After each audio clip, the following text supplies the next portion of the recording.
ప్రస్తుతం మెగా కుటుంబానికి అల్లు అర్జున్కి మధ్య విభేదాలు నడుస్తున్నాయనే విషయం తెలిసిందే.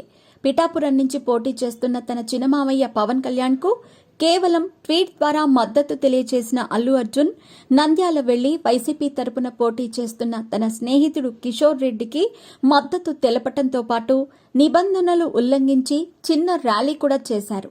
ఎన్నికల ఫలితాల్లో పవన్ ఘన విజయం సాధించిన తర్వాత కూడా బన్నీ కేవలం ట్వీట్తో సరిపెట్టాడు. మెగా కుటుంబంలో జరిగిన విజయోత్సవ వేడుకలకు కూడా అల్లు అర్జున్ హాజరు కాలేదు. పిలుపు రాలేదని కొందరు చెబుతూ ఉంటారు.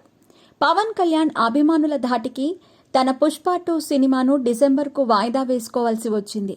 ప్రస్తుతం ఉప ముఖ్యమంత్రిగా 5 శాఖలకు మంత్రిగా పవన్ కొనసాగుతున్నారు. బద్రీనాథ్ సినిమాలోని ఓంకారేశ్వరి అనే పాటను కొందరు పవన్ కళ్యాణ్ అభిమానులు ఆయన చేసే పనులకు కలుపుతూ ఎడిట్ చేసి సామాజిక మాధ్యమాల్లో షేర్ చేశారు.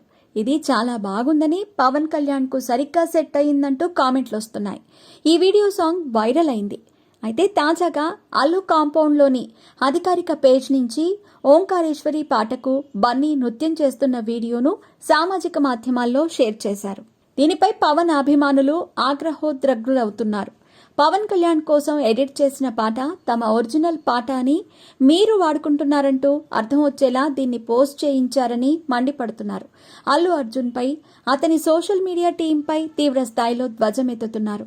అంతేకాకుండా ఎన్నికలకు 2 రోజుల ముందు యాత్ర 2 సినిమాకు సంబంధించిన ట్రైలర్ను చూపిస్తూ ఆహాలో ఈ సినిమా చూడండంటూ బాగా ప్రచారం చేశారు. దీనిపై కూడా మెగా అభిమానులు మండిపడుతున్నారు.